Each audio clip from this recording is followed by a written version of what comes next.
ಇಂದಿನ ಕೃಷಿರಂಗ ಕಾರ್ಯಕ್ರಮದಲ್ಲಿ ಬಾನುಲಿ ಕೃಷಿ ಕಾರ್ಯಕ್ರಮಗಳಲ್ಲಿ ಅನುಭವ ಕಲಬುರಗಿ ಆಕಾಶವಾಣಿಯ ನಿರ್ದೇಶಕ ಸೋಮಶೇಖರ್ ರೂಳಿ ಅವರೊಂದಿಗೆ ಸಂದರ್ಶನ ಕೇಳುತ್ತೀರಿ. ಸಂದರ್ಶಕರು ಶರಣಬಸವ ಚೋಳಿನ್.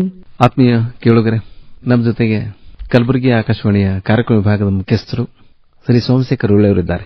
ಸೋಮಶೇಖರ್ ರೂಳಿಯವರು ಹಿರಿಯ ಕಾರ್ಯಕ್ರಮ ನಿರ್ವಾಹಕರು ಮತ್ತೆ ಕಾರ್ಯಕ್ರಮ ಮಾಡೋದ್ರೊಳಗ ತಮ್ಮದೇ ಆದ ಒಂದು ಹೆಸರನ್ನ ಪಡೆದಿದ್ದಾರೆ. ಮತ್ತೆ ಅವರ ಒಂದು ಸೇವಾನುಭವದ ಹಿನ್ನೆಲೆಯೊಳಗೆ ನೋಡಿದರೆ ಅವರ ಮಾಡಿದಂತಹ ಅತ್ಯುತ್ತಮ ಕಾರ್ಯಕ್ರಮಗಳು ರಾಜ್ಯವ್ಯಾಪಿಯಾಗಿ ನಮ್ಮ ಕೇಳುಗರ ಗಮನವನ್ನು ಸೆಳೆದಿವೆ, ಕೇಳುಗರ ಮೆಚ್ಚುಗೆ ಪಾತ್ರರಾಗ್ಯಾರ. ಇವತ್ತ ಆಕಾಶವಾಣಿ ಧಾರವಾಡಕ್ಕೆ ಅವರು ಬಂದಿದ್ದಾರೆ.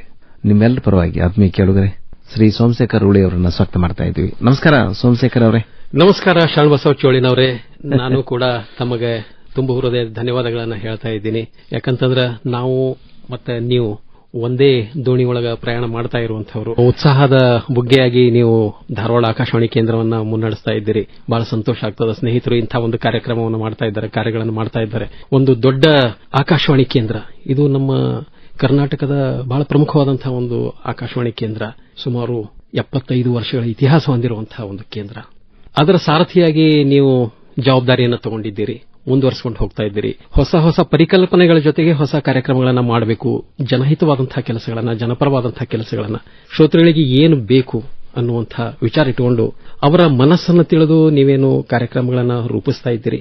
ಅದು ಯಾವುದೇ ಕಾರ್ಯಕ್ರಮ ಆಗಿರಬಹುದು, ಆರೋಗ್ಯ ಆಗಿರಬಹುದು, ಶಿಕ್ಷಣ ಆಗಿರಬಹುದು, ಕೃಷಿ ಆಗಿರಬಹುದು, ಅಥವಾ ಇನ್ಯಾವುದೇ ಕಾರ್ಯಕ್ರಮ ಆಗಿರಬಹುದು. ಮುಂಚೂಣಿಯಾಗಿ ನೀವು ನಿಮ್ಮ ಅನುಭವಗಳನ್ನ ಅದರೊಳಗೆ ಹಾಕಿ ಒಂದು ಫಲಪ್ರದವಾದಂತಹ ಫಲಿತಾಂಶ ಬರಲಿ ಅಂತ ಹೇಳಿ ಅದರಿಂದ ಏನು ನಿರೀಕ್ಷೆ ಮಾಡಿ ತಾವು ಕಾರ್ಯಕ್ರಮಗಳನ್ನು ಮಾಡ್ತಾ ಇದ್ದೀರಲ್ಲ, ಅದು ನಿಜವಾಗಿ ನಾವು ನೋಡ್ತಾ ಇದ್ದೀವಿ. ಕೇಳುಗರು ಯಾವ ರೀತಿ ಮೆಚ್ಚುಗೆ ವ್ಯಕ್ತ ಮಾಡ್ತಾ ಇದ್ದಾರೆ, ಅದರ ಮೇಲಿಂದ ಗೊತ್ತಾಗ್ತದೆ ತಮ್ಮ ಕೆಲಸ ಯಾವ ರೀತಿ ನಡೆದದ ಅಂತ ಹೇಳಿ. ಧಾರವಾಡ ಆಕಾಶವಾಣಿ ಕೇಂದ್ರ ಅಮೃತ ಮಹೋತ್ಸವವನ್ನು ಆಚರಣೆ ಮಾಡ್ತಾ ಇದೆಯಲ್ಲ, ಈ ಸಂದರ್ಭದೊಳಗ ನಾನು ಆಕಾಶವಾಣಿ ಕೇಂದ್ರಕ್ಕೆ, ತಮಗೆ, ತಮ್ಮ ಸಿಬ್ಬಂದಿ ವರ್ಗದವರಿಗೆ, ನಮ್ಮ ಎಲ್ಲಾ ಉತ್ತರ ಕರ್ನಾಟಕದ ಶ್ರೋತೃಗಳಿಗೆ ಅಭಿನಂದನೆಗಳನ್ನು ಹೇಳ್ತಾ ಇದ್ದೀನಿ. ಮುಖ್ಯವಾಗಿ ಕೇಳುಗರೇ ಪ್ರಭುಗಳು, ನಮಗೆ ಶ್ರೋತೃಗಳೇ ಪ್ರಭುಗಳು. ಅವರು ನಿರ್ದೇಶನ ಯಾವ ರೀತಿ ಮಾಡ್ತಾರೆ ಅದರ ಮೇಲೆ ಒಂದು ಸಂಸ್ಥೆ ಮುಂದುವರಿತದ ಮತ್ತು ಪ್ರಗತಿ ಹೊಂದದ.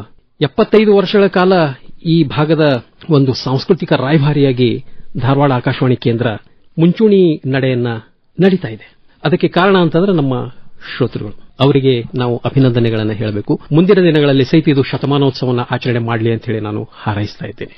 ಆಕಾಶವಾಣಿ ಧಾರವಾಡ ಕೇಂದ್ರದ ಜೊತೆಗೆ ನನ್ನ ನೆನಪುಗಳು ಸದಾ ಹಸಿರಾಗಿರ್ತಾವ ಅಂತ ಹೇಳಿ ಹೇಳಬಹುದು. ಯಾಕಂತಂದ್ರೆ ಶರಣಬಸವ ಚೋಳಿನವರೇ, ನಾನು ತಾವು ಕಾಲೇಜ್ ಡೇಸ್ನೊಳಗಿದ್ದಾಗ ಇಲ್ಲಿ ಆಕಾಶವಾಣಿ ಕೇಂದ್ರದೊಳಗೆ ಬಂದು ಯುವಾಣಿ ಕಾರ್ಯಕ್ರಮವನ್ನು ಮೊಟ್ಟ ಮೊದಲೇ ಸಲ ಕೊಟ್ಟಂತಹ ಒಂದು ನೆನಪು ನನಗೆ ಸದಾ ಹಸಿರಿದೆ. ಒಂದು ಭಾಷಣ ಮಾಡಿದ್ದೆ ಗೋಪಾಲಕೃಷ್ಣ ಗೋಖಲೆ ಅವರ ಮೇಲೆ. ಅದರ ನಂತರ ನಾನು ಕೃಷಿ ಶಿಕ್ಷಣಕ್ಕೆ ರಾಯಚೂರಿಗೆ ಹೋದೆ. ಅಲ್ಲಿ ಸ್ವಲ್ಪ ಗ್ಯಾಪ್ ಆಯಿತು. ಅಂದ್ರೆ ಡಿಗ್ರಿ ಮಾಡುತ್ತಾನ ನಾನು ಕಾರ್ಯಕ್ರಮಗಳಲ್ಲಿ ಭಾಗವಹಿಸಲಿಲ್ಲ. ಆಮೇಲೆ MSc ಮಾಡೋದಕ್ಕೆ ಮತ್ತೆ ನಾನು ಧಾರವಾಡಕ್ಕೆ ಬಂದೆ. ಸುಮಾರು 88-89ರ ಸಮಯ ಅದು. ಅವಾಗ ನನಗೆ ಆಕಾಶವಾಣಿ ಒಳಗೆ ಕಾರ್ಯಕ್ರಮಗಳನ್ನು ಕೊಡಬೇಕು, ಇಲ್ಲಿ ಭಾಗವಹಿಸಬೇಕು ಅನ್ನುವಂತಹ ಒಂದು ವಾಂಛೆ ಬಹಳ ಇರ್ತಿತ್ತು, ಹಂಬಲ ಬಹಳ ಇರ್ತಿತ್ತು. ಅದಕ್ಕೆ ನಾನು ಆಕಾಶವಾಣಿ ಕೇಂದ್ರಕ್ಕೆ ಬಂದಾಗ ಇಲ್ಲಿ CU ಬೆಳ್ಳಕ್ಕಿ ಸರ್ ಇದ್ರು. ಅವರು ನನ್ನನ್ನು ಗುರುತಿಸಿ ನನಗೆ ಅವಕಾಶಗಳನ್ನು ಕೊಟ್ಟರು.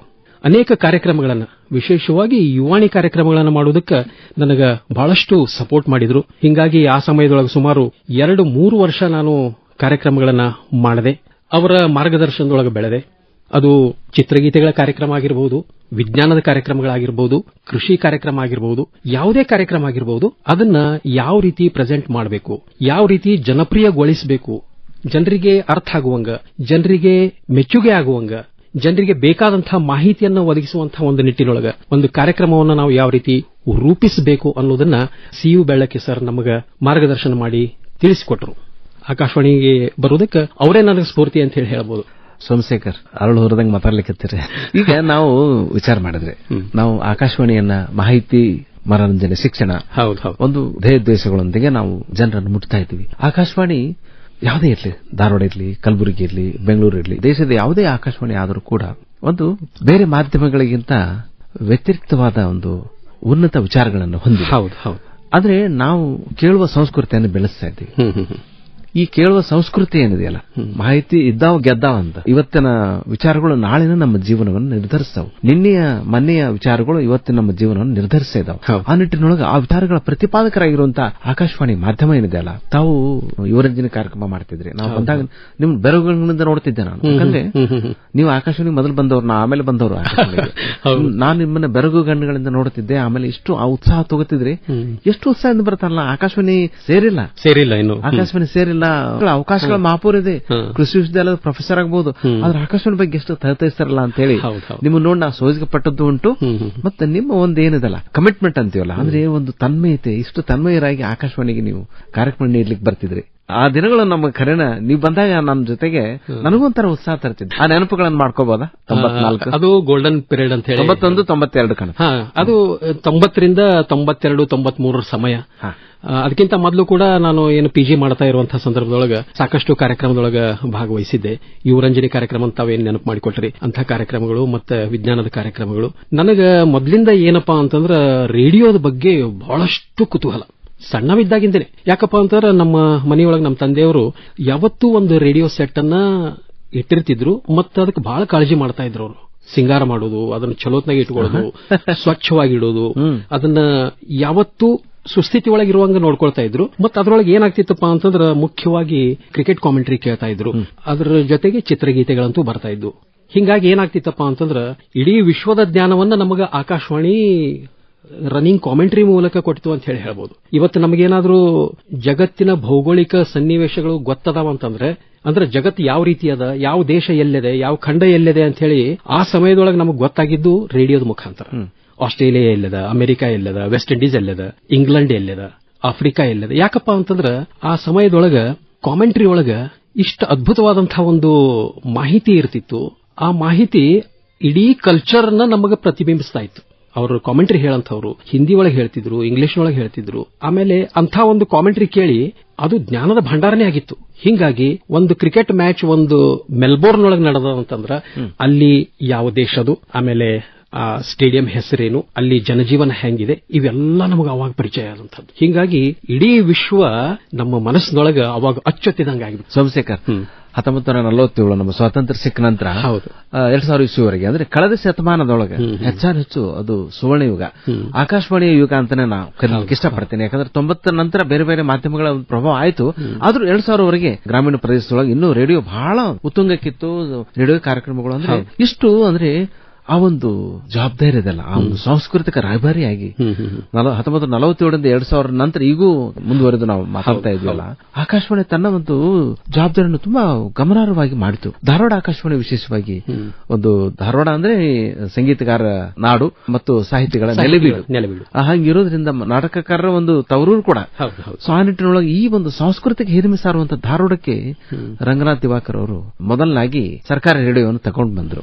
ಆ ಬಂದದ ಲಾಭ ಖಂಡಿತವಾಗಿ ಕೂಡ ಆಯ್ತು. ಬೇಂದ್ರೆ ಅಂತವರು, ಮಲ್ಲಿಕಾರ್ಜುನ್ ಮನ್ಸೂರ್ ಅಂತವ್ರು ನಮ್ಮ ಆಕಾಶವಾಣಿಯ ಸಲಹೆಗಾರರಾಗಿ ಕೆಲಸ ಮಾಡಿದಂತವ್ರು. ಅಂದ್ರೆ ಆಕಾಶವಾಣಿಯ ಕಾರ್ಯಕ್ರಮಗಳು, ಆಕಾಶವಾಣಿಯಲ್ಲಿ ಏನೋ ಸುದ್ದಿ ಬರ್ತಾ ಅಂದ್ರೆ ಅವತ್ತು ನೋಡ್ರಿ, ಒಂದು ನಾವು ಓದ್ಬೇಕಿದ್ರೆ ನಮ್ಮ ಇಂಗ್ಲಿಷ್ ಸರ್ ಇದ್ದು ನವಲಗುಂದ್ ಸರ್ ಅಂತ ಹೇಳಿ, ರಾತ್ರಿ 9 ಗಂಟೆ ನ್ಯೂಸ್ ಕೇಳ್ತಮ್ಮ ನೀನು ಇಂಗ್ಲಿಷ್ ಚಲೋ ಆಗ್ತದೆ, ಆಕಾಶವಾಣಿಯಲ್ಲಿ ಬರುವಂತ ವಾರ್ತೆಗಳನ್ನು ಕೇಳು, ನಿಂದು ಜನರಲ್ ನಾಲೆಜ್ ಚಲೋ ಆಗ್ತದೆ, ನಿಂದು ಸಾಮಾನ್ಯ ಜ್ಞಾನ ಚಲೋ ಆಗ್ತದೆ, ಆಮೇಲೆ ನಿನಗೆ ಒಂದು ಪರಿಧಿ ಬೆಳೀತದೆ, ಜೀವನದೊಳಗೆ ಏನ್ ಮಾಡ್ಬೇಕು, ಏನು ಸಾಧನೆ ಮಾಡ್ಬೇಕು ಅನ್ನೋದು. ಅದು ಖರೇನ ನಿಜ. ನಮಗೆ ಅದೊಂದು ಬಹಳ ಅನುಕೂಲ ಆಯ್ತು. ಅಂದ್ರೆ ಅಷ್ಟು ಜನಮಾನಸದೊಳಗಿದ್ದಂತ ರೇಡಿಯೋ. ನಾವು ಈ ಒಂದು ಮಾಧ್ಯಮಕ್ಕೆ ಬಂದೀವಿ, ನಿಮ್ಮ ಕಾಣಿಕೆ ಏನೇ ಇರಲಿ, ಈ ಒಂದು ಮಾಧ್ಯಮಕ್ಕೆ ಬಂದದ್ದೇ ಒಂದು ಸೊಗಸಿದೆಯಲ್ಲ, ಅದನ್ನ ಹೆಂಗ್ ವಿವರಿಸ್ತೀರಿ? ಇಲ್ಲ, ಈ ಶರಣಬಸವ ಏನಂತಂದ್ರೆ, ನಾನು ರೇಡಿಯೋದೊಳಗೆ ಕೆಲಸ ಮಾಡಬೇಕು ಅನ್ನುವಂಥ ಒಂದು ವಿಚಾರ ಇಟ್ಟುಕೊಂಡಿದ್ದೆ ಮೊದಲಿಂದ. ಆದ್ರೂ ಸಹಿತ ಈಗ ನಾನು ಹೇಳಿದೆ, ರೇಡಿಯೋ ಕೇಳುವಂತಹ ಸಂದರ್ಭದೊಳಗೆ ನನಗೆ ಸಣ್ಣವಿದ್ದಾಗಿಂದಲೇ ಅದರ ಬಗ್ಗೆ ಆಸಕ್ತಿ ಬೆಳೆದಂತದ್ದು. ಅದು ಬಹಳ ಕುತೂಹಲ ಇರ್ತಿತ್ತು. ಇದ್ರೊಳಗೆ ಮನುಷ್ಯರು ಹೆಂಗ್ ಹೋಗ್ತಾರ, PB ಶ್ರೀನಿವಾಸ್ ಹಾಡಬೇಕು ಅಂತಂದ್ರ ಇಲ್ಲಿ ರೇಡಿಯೋದೊಳಗೆ ಹೇಳ್ತಾರ, ಅವ್ರ ಮನೆಯೊಳಗಿದ್ರ ಅವ್ರು ಹೆಂಗ ಅಲ್ಲಿಂದ ಬಂದು ಇಲ್ಲಿ ಹೆಂಗ್ ಹಾಡ್ತಾರೆ ಅನ್ನುವಂಥ ಒಂದು ಮುಗ್ಧತೆ ಇತ್ತು ನಮಗೆ. ಅಂಥ ಮುಗ್ಧತೆ ಹಿಡ್ಕೊಂಡು ಮುಂದಿನ ದಿನಗಳಲ್ಲಿ ಏನಾಯ್ತು, ಅದರೊಳಗೆ ಕೆಲಸ ಮಾಡಬೇಕು ಅನ್ನುವಂಥ ಒಂದು ಬಲವಾದಂತಹ ಒಂದು ಹಂಬಲ ನಮ್ಮಲ್ಲಿ ಮನೆ ಮಾಡಿತು ಅಂತ ಹೇಳ್ಬಹುದು. ನನ್ನ PG ಮುಗಿದ ನಂತರ ಸಹಿತ ನಾನು ಇದೇ ಒಂದು ವಿಚಾರ ಇಟ್ಟುಕೊಂಡೆ. ಯಾಕಪ್ಪ ಅಂತಂದ್ರ ನಾನು ಕೃಷಿ ವಿದ್ಯಾರ್ಥಿ, ಕೃಷಿಕರಿಗೆ ರೈತರಿಗೆ ಒಂದು ಮಾಹಿತಿಯನ್ನ ಈ ಮೂಲಕ ನೀಡಬಹುದು ಅನ್ನುವಂಥದ್ದು ನನಗೆ ಕಾಲೇಜ್ ದಿನಗಳಲ್ಲಿ ಗೊತ್ತಾಯಿತು. ಹಸಿರು ಕ್ರಾಂತಿ ಆಗಿದ್ದೇ ರೇಡಿಯೋದ ಮೂಲಕ ಅನ್ನುವಂಥದ್ದನ್ನ ನಾನು ಓದ್ತಾ ಇದ್ದೆ. 65 ಸುಮಾರಿಗೆ ಏನಾಯ್ತು, ನಮ್ಮ ದೇಶದೊಳಗೆ ಹಸಿರು ಕ್ರಾಂತಿ ಆಯ್ತಲ್ಲ, ಅದಕ್ಕೆ ಮೂಲ ಕಾರಣ ರೇಡಿಯೋ ಅನ್ನುವಂಥದ್ದು ಗೊತ್ತಾಯ್ತು. ಹೀಗಾಗಿ ನಮ್ಮ ಜನರಿಗೆ ಈ ತಂತ್ರಜ್ಞಾನವನ್ನ ಸರಳವಾಗಿ ಮುಟ್ಟಿಸುವಲ್ಲಿ ಬಹಳ ಅದ್ಭುತವಾದಂತಹ ಒಂದು ಪಾತ್ರ ರೇಡಿಯೋ ಆಡಬಹುದು. ಇನ್ನೂ ಆದ್ರೂ ಆಡಬಹುದು, ಮುಂದಿನ ದಿನಗಳಲ್ಲಿ ಸಹಿತ ಆದ್ರೂ ಅದರ ರೋಲ್ ಇದ್ದೇ ಇರ್ತದ ಅನ್ನುವಂಥದ್ದು. ಹೀಗಾಗಿ ನನಗ ಬೇರೆ ಬೇರೆ ಅವಕಾಶಗಳು ಬಂದು, ನಾನು ತಾವು ಹೇಳದಂಗ ಅಸಿಸ್ಟೆಂಟ್ ಪ್ರೊಫೆಸರ್ ಆಗಬಹುದಾಗಿತ್ತು, ಮುಂದೆ ಪ್ರೊಫೆಸರ್ ಆಗಬಹುದಾಗಿತ್ತು ಯೂನಿವರ್ಸಿಟಿ ಒಳಗೆ. ಎರಡೆರಡು ಅವಕಾಶಗಳು ಬಂದು ನನಗೆ. ಆದ್ರೆ ನಾನು ಹೋಗಲಿಲ್ಲ. ನಾನು ರೇಡಿಯೋಕ್ಕೆ ಸೇರಬೇಕು ಅನ್ನುವಂಥ ಸಮಯದೊಳಗೆ ನನಗೊಂದು ಅವಕಾಶ ಸಿಕ್ತು. ಸ್ಟಾಫ್ ಸೆಲೆಕ್ಷನ್ ಕಮಿಷನ್ ಅವರು ಒಂದು ಎಕ್ಸಾಮ್ ಕರೆದ್ರು, ಅದರೊಳಗೆ ಬರದೆ ಪಾಸ್ ಆದೆ. ಆಮೇಲೆ ಕಲಬುರಗಿ ಆಕಾಶವಾಣಿ ಕೇಂದ್ರಕ್ಕೆ ಹೋಗಿ ಜಾಯ್ನ್ ಆದೆ. ಕಲಬುರಗಿ ಆಕಾಶವಾಣಿ ಅಂದ್ಕೊಳ್ಳ ನಮ್ಮ ಕಲಬುರಗಿ ಚನ್ನಬಸವೇಶ್ವರ ದೇವಸ್ಥಾನ, ಆ ಒಂದು ಪವಿತ್ರ ಸ್ಥಳ ನೆನಪಾಗ್ತದೆ. ನೀವು ಕಲಬುರಗಿ ಆಕಾಶವಾಣಿ ಒಳಗೆ ಬಹಳ ಹೆಸರು ಮಾಡಿದ್ರಿ. ಅಲ್ಲಿ ಕೃಷಿ ಕಾರ್ಯಕ್ರಮಗಳು ಆಗಿರ್ಬೋದು, ಮತ್ತೆ ಜನಪ್ರಿಯವಾದಂತಹ ಒಂದು ಸಾಹಿತ್ಯಿಕ ಕಾರ್ಯಕ್ರಮ ಆಗಿರ್ಬೋದು, ಅಂದ್ರೆ ಒಂದು ಅನುಭವವನ್ನ ಸೃಷ್ಟಿ ಮಾಡುವಂತಹ ಕಾರ್ಯಕ್ರಮ ಆಗಿರ್ಬೋದು. ಯಾಕಂದ್ರೆ ಇವತ್ತು ಸಂಸ್ಕೃತಿ ಸಂಸ್ಕಾರ ಅನ್ನೋದು ಬಹಳ ಮುಖ್ಯ.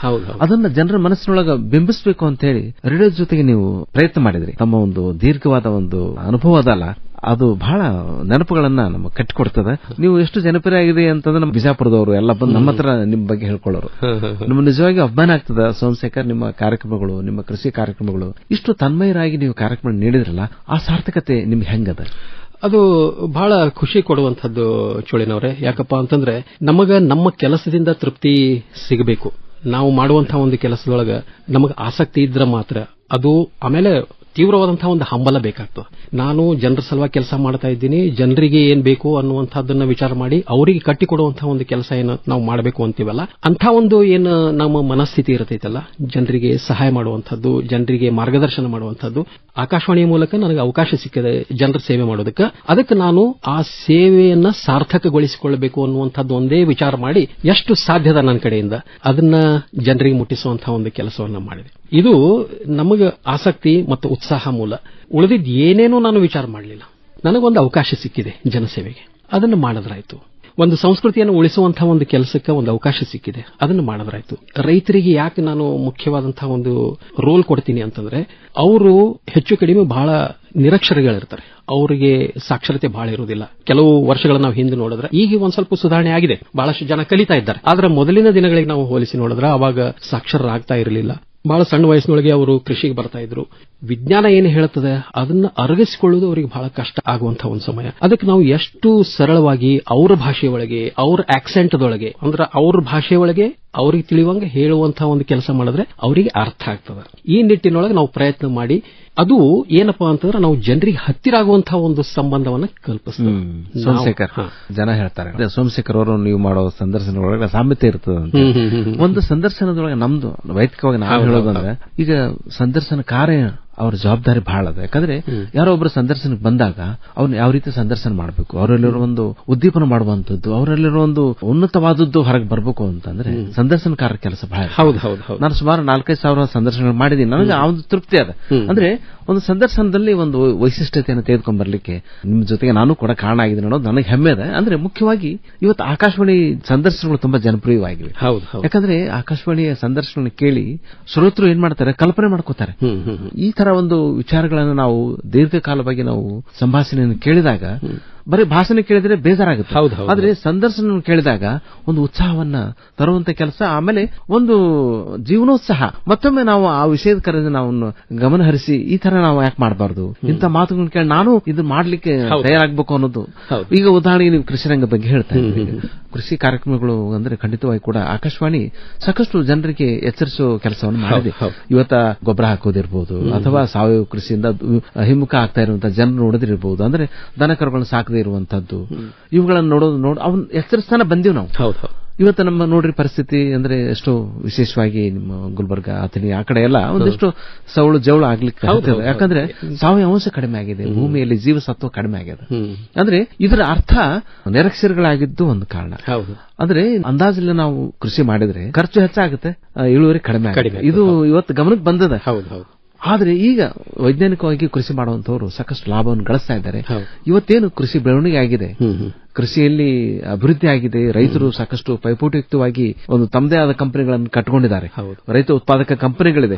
ಅದಕ್ಕೆ ರೇಡಿಯೋದ ಒಂದು ಕಾಣಿಕೆನು ಬಹಳ ಇದೆ ನೆನೆಸ್ಕೊತೇನೆ. ತಾವು ಬಹಳ ಜನಪ್ರಿಯ ಕಾರ್ಯಕ್ರಮ ಮಾಡಿದ್ದೀರಿ, ಕೃಷಿ ಕಾರ್ಯಕ್ರಮಗಳನ್ನ ಒಂದೆರಡು ಝಲಕನ್ನು ಹೇಳ್ಬೋದಾ? ಹೇಳ್ಬೋದು. ನನಗ ನೆನಪಾಗ್ತದ ಇದ್ರೊಳಗ ರೇಡಿಯೋದ ಪಾತ್ರ ಬಹಳ ಮುಖ್ಯ ಅದ. ತಾವು ಹೇಳ್ದಂಗ ನಾವು ಒಂದು ಕಾರ್ಯಕ್ರಮ ಮಾಡ್ತಾ ಇದ್ವಿ, ರೇಷ್ಮೆ ಕೃಷಿ ಬದುಕಿಗೆ ಖುಷಿ ಅಂತ ಹೇಳಿ. ಇದು ಒಂದು ಸೀರೀಸ್ ಒಳಗೆ ಸರಣಿ ಒಳಗೆ ಪ್ರಸಾರ ಆಗ್ತಾ ಇದ್ದಂತಹ ಕಾರ್ಯಕ್ರಮ. ಅದ್ರೊಳಗ ಏನು ರೇಷ್ಮೆ ಬೆಳವಣಿಗೆ ಬಗ್ಗೆ, ಆಮೇಲೆ ಬೇಸಾಯದ ಬಗ್ಗೆ, ಆಮೇಲೆ ಸೌಲಭ್ಯಗಳ ಬಗ್ಗೆ ಇದನ್ನೆಲ್ಲ ನಾವು ಪ್ರತಿ ವಾರ ಹೇಳ್ತಾ ಇದ್ದಂತಹ ಸಮಯ. ಇದು ಸುಮಾರು ವರ್ಷಗಳ ಹಿಂದೆ. ತೀರಾ ಇತ್ತೀಚೆಗೆ ನಾನು ವಿಜಾಪುರ ಆಕಾಶವಾಣಿ ಕೇಂದ್ರದೊಳಗೆ ಕೆಲಸ ಮಾಡುವಂತಹ ಒಂದು ಸಂದರ್ಭದೊಳಗೆ ಏನಾಯ್ತು ಅಂತಂದ್ರೆ, ರೇಷ್ಮೆ ಕೃಷಿ ಮಾಡುವಂತಹ ರೈತರ ಕಡೆ ಸಂದರ್ಶನಕ್ಕೆ ಹೋಗುವಂತಹ ಒಂದು ಅವಕಾಶ ಬಂತು, ಸನ್ನಿವೇಶ ಬಂತು. ಅಲ್ಲಿ ಹೋಗಿ ಅವರ ಕೃಷಿ ಬಗ್ಗೆ ಕೇಳಿ ಮಾತಾಡಿ ಇನ್ನೇನು ಇಂಟರ್ವ್ಯೂ ಮಾಡಬೇಕು ಅನ್ನುವಂತಹ ಸಮಯದೊಳಗೆ ಅವರಿಗೆ ಯಾವ ರೀತಿ ಇದನ್ನ ಕಲಿತ್ರಿ ನೀವು ಅನ್ನುವಂತಹ ಮಾತು ನಾನು ಕೇಳಿದೆ. ಅವರು ಏನ್ ಹೇಳಿದ್ರು ಅಂತಂದ್ರೆ, ಸರ್, ಕೆಲವು ವರ್ಷಗಳ ಹಿಂದೆ ನಾನು ಇನ್ನೂ ಶುರು ಮಾಡಿರಲಿಲ್ಲ ರೇಷ್ಮೆ ಕೃಷಿ. ಕಲಬುರಗಿ ಆಕಾಶವಾಣಿ ಕೇಂದ್ರದಿಂದ ರೇಷ್ಮೆ ಕೃಷಿ ಬದುಕಿಗೆ ಖುಷಿ ಅನ್ನುವಂತಹ ಒಂದು ಕಾರ್ಯಕ್ರಮ ಬರ್ತಾ ಇತ್ತು. ಅದನ್ನು ಕೇಳಿ ನಾನು ರೇಷ್ಮೆ ಕೃಷಿ ಮಾಡಬೇಕು ಅನ್ನುವಂತಹದ್ದು ಹಂಬಲ ಬಂತು ನನಗೆ. ಅವಾಗಿಂದ ಆ ಕಾರ್ಯಕ್ರಮ ಕೇಳಿ ನಾನು ಶುರು ಮಾಡಿದೆ. ಅಲ್ಲಿಂದ ಇಲ್ಲಿ ತನಕ ನನ್ನ ಪ್ರಗತಿ ನನಗೆ ವಿಚಿತ್ರ ಅನ್ನಿಸ್ತದ ಅನ್ನುವಂತಹ ಮಾತನ್ನು ಹೇಳಿದ್ರು. ಮತ್ತು ಅದಕ್ಕೆ ಅವರಿಗೆ ಒಂದು ಪತ್ರಿಕೆಯವರು ಶ್ರೇಷ್ಠ ಕೃಷಿಕ ಅಂತ ಹೇಳಿ ಪ್ರಶಸ್ತಿ ನೀಡಿ ಗೌರವಿಸಿದ್ದನ್ನು ಕೂಡ ಅವ್ರು ನಮಗೆ ಹೇಳಿದ್ರು. ಓಹೋ, ನಾ ಅವ್ರಿಗೆ ಹೇಳಿದೆ, ನೀವು ರೇಷ್ಮೆ ಕೃಷಿ ಬದುಕಿಗೆ ಖುಷಿ ಏನ್ ಕಾರ್ಯಕ್ರಮ ಕೇಳಿದ್ರಲ್ಲ, ಅದನ್ನ ಮಾಡಿದವ್ರು ಯಾರು ಅಂತ ಹೇಳಿ ಕೇಳಿದೆ. ಸರ್, ನನಗೆ ನೆನಪಿಲ್ರಿ ಸರ್, ನಾನು ಕೇಳಿದ್ ಮಾತ್ರ ಖರೆ ಅಂತಂದ್ರ. ಯಾರು ಮಾಡಿದ್ರಲ್ಲ ಅವರು ಇವತ್ತು ನಿಮ್ ಮುಂದೆ ಕೂತಾರ ಅಂತ ಹೇಳಿ ಹೇಳಿದೆ. ಅದು ಒಂದು ಸಾರ್ಥಕವಾದಂತಹ ಕ್ಷಣ ಅಂತ ಹೇಳಿ ಹೇಳ್ಬೋದು. ಅವ್ರಿಗೆ ಹೆಸರು ನೆನಪಿರ್ಲಿಕ್ಕೆಲ್ಲ ಆದ್ರ ನಮ್ಮ ಉದ್ದೇಶ ಏನದ, ರೈತರಿಗೆ ಮುಟ್ಟಿಸಬೇಕು, ರೈತರ ಪ್ರಗತಿ ಆಗಬೇಕು ಅನ್ನುವಂತಹ ಉದ್ದೇಶ ಅದಲ್ಲ. ಅದು ಅಲ್ಲಿ ಸಫಲ ಆದಂತಹ ಕ್ಷಣಗಳನ್ನ ನಾನು ನೋಡಿದೆ. ನಿಜವಾಗಿ ಸೋಮಶೇಖರ್, ನೋಡ್ರಿ, ಈಗ ನಾವು ಧಾರವಾಡ ಆಕಾಶವಾಣಿಯಿಂದ ಕೃಷಿ ಶೋಧನೆ ಸಾಧನೆ, ಕೃಷಿ ವಿಶ್ವವಿದ್ಯಾಲಯದ ಪ್ರಾಯೋಜನ ಒಳಗೆ ಅಂದ್ರೆ ಅವರು ಸಹಭಾಗಿತ್ವದೊಳಗೆ ಕಾರ್ಯಕ್ರಮ ಮಾಡ್ತಾ ಇದ್ವಿ. ನೋಡ್ರಿ, ಶೋಧನೆ ಸಾಧನೆ, ನಾವು ಶೋಧನೆ ಮಾಡೋಣ, ಆಮೇಲೆ ಸಾಧನೆ ಮಾಡೋಣ. ಇವತ್ತು ಕೃಷಿ ಸಾಕ್ಷರ ಆಗೋದು ಬಹಳ ಮುಖ್ಯ. ನಾವು ಎಷ್ಟೋ ಸಾಕ್ಷರತೆ ಪಡೆದಿರಬಹುದು, ಬಟ್ ಕೃಷಿಯೊಳಗೆ ಸಾಕ್ಷರತೆ ಪಡೆದು ಅಲ್ಲಿ ತಾಂತ್ರಿಕತೆಗಳೇನಿದೆ, ವೈಜ್ಞಾನಿಗಳು ಯಾವ ರೀತಿಯ ಒಂದು ತಾಂತ್ರಿಕತೆಯನ್ನು ಅಭಿವೃದ್ಧಿ ಮಾಡಿದ್ದಾರೆ, ತಳಿಗಳು ಹೇಗಿದೆ, ಬೀಜೋಪಚಾರ ಹೆಂಗ್ ಮಾಡಬೇಕು, ಗೊಬ್ಬರ ಹೆಂಗ್ ಹಾಕಬೇಕು, ಆಮೇಲೆ ರಾಶಿ ಮಾಡಬೇಕಾದ್ರೂ ಕೂಡ ಅಂದ್ರೆ ವೈಜ್ಞಾನಿಕವಾಗಿ ಹೆಂಗ್ ನಾವು ಬೆಳಿಬೇಕು, ಬಿತ್ತಬೇಕು, ಅದ್ರ ಬಗ್ಗೆ ಒಂದು ಮಾಹಿತಿ ತಗೊಂಡಾಗ ಖಂಡಿತವಾಗಿ ಹಿಂದೆ ನೋಡಿದವರಿಲ್ಲ. ಇವತ್ತು ಸಂರಕ್ಷಿತ ಬೇಸಾಯ ಮಾಡಿ ನಮ್ಮ ಋಣದವರು ಎಷ್ಟು ಯಶಸ್ವಿಯಾಗಿದ್ದಾರೆ. ಸಂರಕ್ಷಿತ ಬೇಸಾಯ 1 ರಿಂದ 5 ಪಟ್ಟು ಬರ್ತದೆ. ಇವೆಲ್ಲ ವಿಷಯಗಳನ್ನ ನಾವು ಮನನ ಮಾಡುವಲ್ಲಿ ಈ ಪ್ರಗತಿಪರ ರೈತರನ್ನ ನಾವು ಸಂದರ್ಶನ ಮಾಡಿದ್ರಿಂದ ಎಷ್ಟೋ ಜನರ ಬದುಕು ಬಂಗಾರ ಆಗ್ಯದ. ಅದು ಖಂಡಿತವಾಗಿ ರೇಡಿಯೋ ಅದಕ್ಕೆ ಕಾರಣೀಭೂತ ಅಂತ ಅನಿಸ್ತದ. ಈಗ ನಮ್ಮ ಆಕಾಶವಾಣಿಯ ಕಾರ್ಯಕ್ರಮಗಳು ಹೇಗೆ ನಮ್ಮ ಜನರ ಮನಸ್ಸನ್ನ, ಈಗ ನೋಡ್ರಿ, ನಾವು ಮಕ್ಕಳ ಕಾರ್ಯಕ್ರಮ ಅಂತ ಮಾಡ್ತೀವಿ, ಯುವ ಜನರ ಕಾರ್ಯಕ್ರಮ ಮಾಡ್ತೀವಿ, ಮಹಿಳೆಯರ ಕಾರ್ಯಕ್ರಮ ಮಾಡ್ತೀವಿ, ಆರೋಗ್ಯ ಕಾರ್ಯಕ್ರಮ ಮಾಡ್ತೀವಿ. ಏನಿಲ್ಲ, ಆಡಮುಟ್ಟದ ಸೊಪ್ಪಿಲ್ಲ, ಆಕಾಶವಾಣಿ ಕೈಯಾಡಿಸಿದ ಕ್ಷೇತ್ರ ಇಲ್ಲ. ಅದು ನಿಜವಾಗಿ ಕೂಡ ನಮ್ಮ ಹೆಗ್ಗಳಿಕೆ ಅಂತ ಹೇಳೋದಿಲ್ಲ, ಖಂಡಿತವಾಗಿ ಮಾಡ್ತೀವಿ. ಎಲ್ಲರನ್ನೂ ನಾವು ಮುಟ್ಲಿಕ್ಕೆ ಪ್ರಯತ್ನ ಮಾಡ್ತೀವಿ.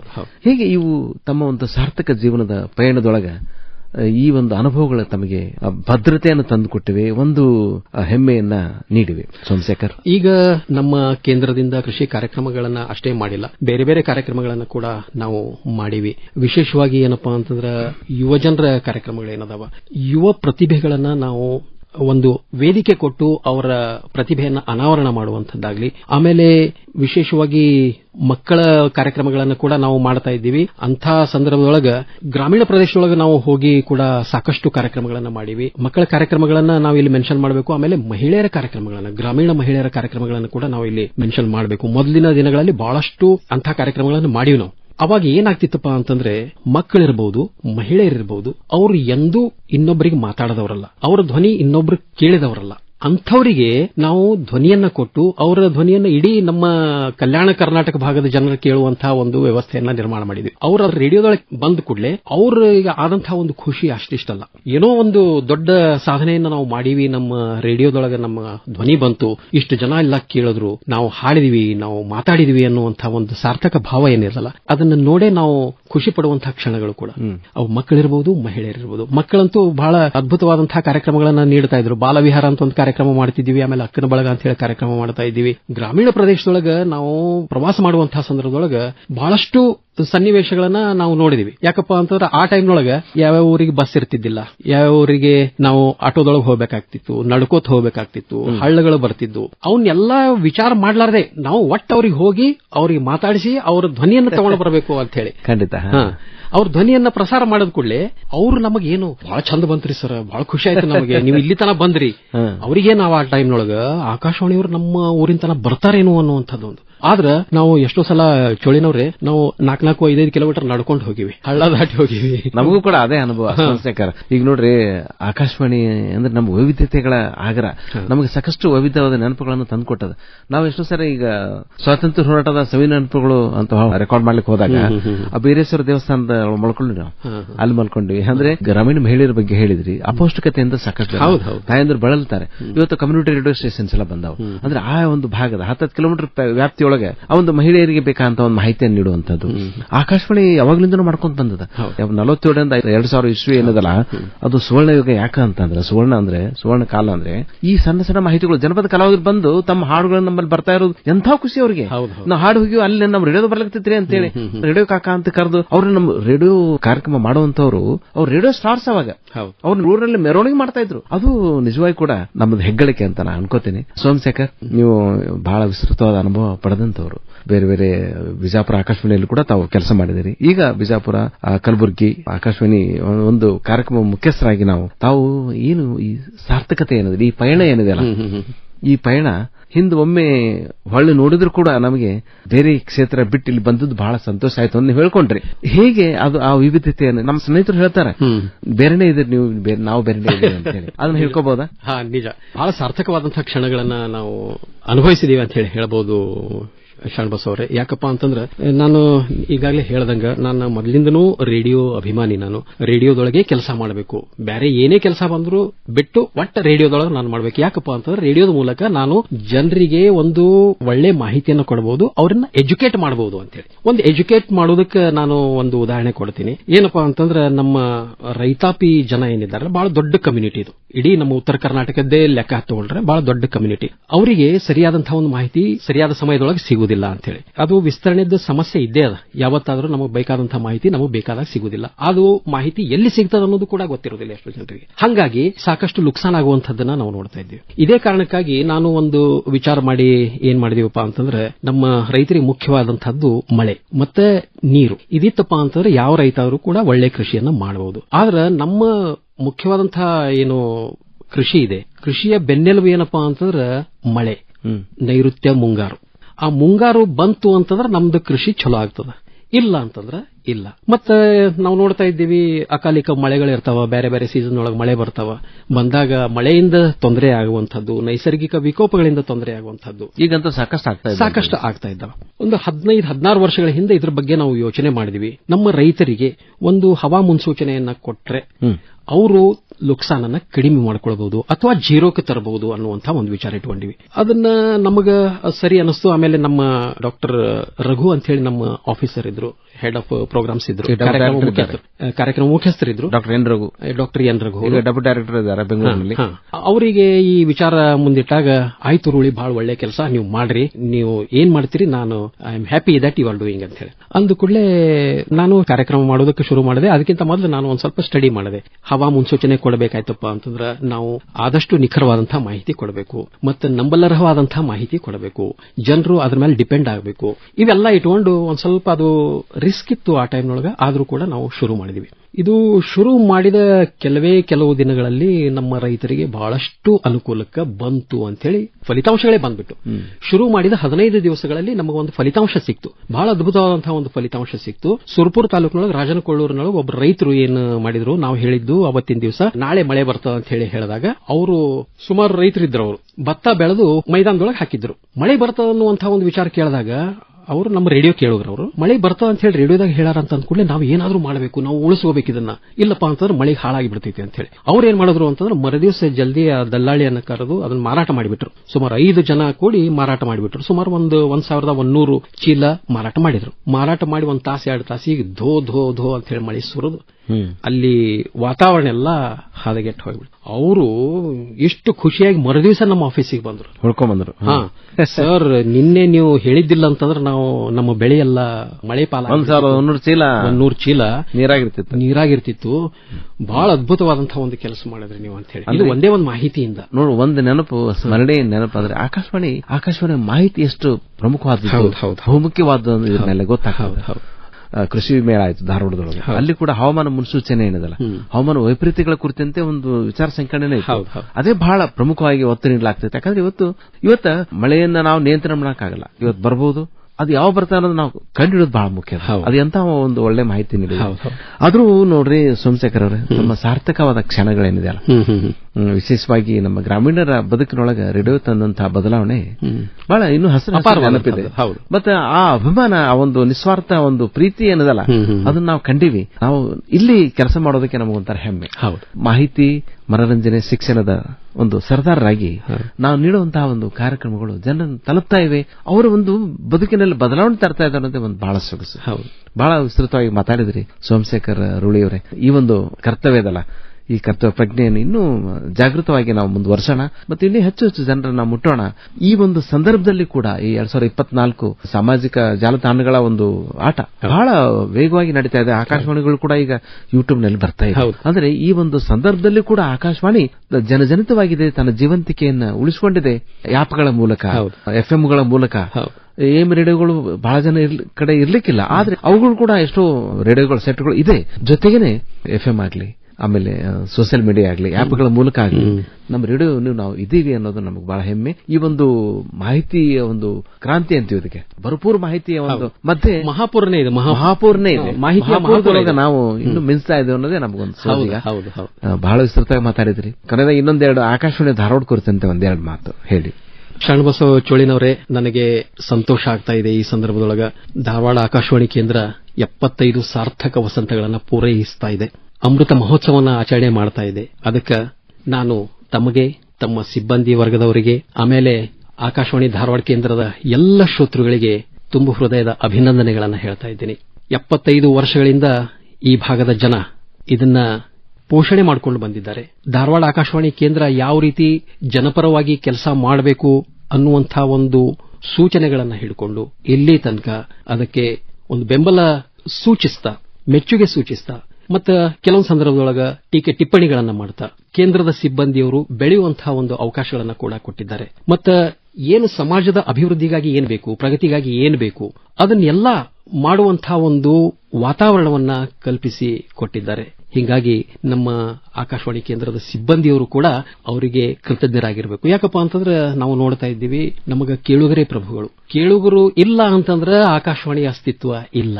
ಹೌದಾ? ಕಳೆದ 75 ವರ್ಷಗಳಿಂದ ಕೇಳ್ತಾ ಬಂದಿದ್ದಾರೆ. ಮುಂದಿನ ದಿನಗಳಲ್ಲಿ ಸಹಿತ ಆಕಾಶವಾಣಿಯ ಕಾರ್ಯಕ್ರಮಗಳನ್ನು ಕೇಳಿ ಇನ್ನೂ ಇದರ ಒಂದು ಸಾಧನೆ ಇಡೀ ವಿಶ್ವಕ್ಕೆ ಮುಟ್ಟುವಂತಹ ಒಂದು ಸನ್ನಿವೇಶ ಇನ್ನೂ ಪ್ರಖರವಾಗಲಿ ಅಂತ ಹೇಳಿ ನಾನು ಹಾರೈಸ್ತಾ ಇದ್ದೀನಿ. ಮತ್ತೆ ನಾನು ಈ ಆಕಾಶವಾಣಿ ಧಾರವಾಡ ಕೇಂದ್ರದ ಒಂದು ಪಾರ್ಟ್ ಆಗಿ ಕೂಡ ನಾನು ಕೆಲಸ ಮಾಡಿದ್ದೆ. ನನ್ನ ವಿದ್ಯಾರ್ಥಿ ಜೀವನದ ಸಮಯದೊಳಗ ಇಲ್ಲಿಂದಲೇ ನನ್ನ ಕರಿಯರ್ ಶುರುವಾಯಿತು ಅಂತ ಹೇಳಿ ಹೇಳಬಹುದು. ಇಲ್ಲಿ ಅನೇಕ ಕಾರ್ಯಕ್ರಮಗಳನ್ನು ಮಾಡಿದೆ. ಮತ್ತೆ ಆ ನೆನಪುಗಳು ಇನ್ನೂ ನನಗೆ ಹಸಿರಾಗಿದ್ದಾವೆ.